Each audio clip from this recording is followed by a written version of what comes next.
suggestions on what they can do, on how they can strengthen their campaign, on how they can strengthen the branding. So that's about it for now. There was no talks of campaigning. Yes, but I told them, if you need someone to talk to about strategizing on how to run the campaign, I'd be glad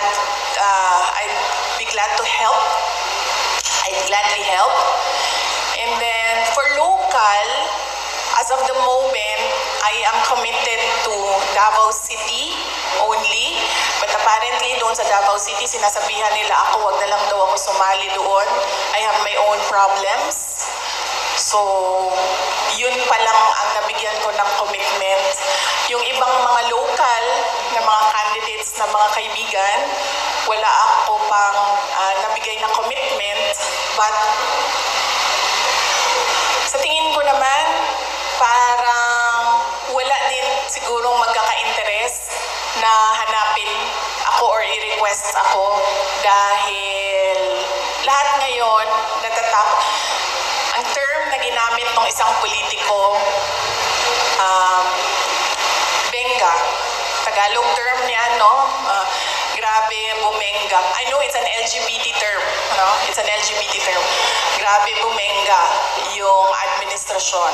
So walang gusto na makita or malaman na kaibigan ko sila or kakampis ko sila or supporters nila ako. So that would make it easier for me since makakapagpahinga ako sa kampanya dahil from 2016 to 2019 to 2022 nangampanya ako. And this time around, since hindi naman ako kandidato, makakapagpahinga ako sa kampanya, makakatutok din ako sa trabaho namin sa Office of the Vice President. And then of course, makakatutok ako sa committee hearings kung meron pang committee hearings na darating sa susunod na taon sa campaign period.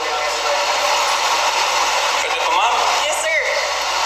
Pwede pa, sir. Saan yung mga kasama ko? Pwede pa? Okay, I'm Abs Daman, no? Elson TV News Online.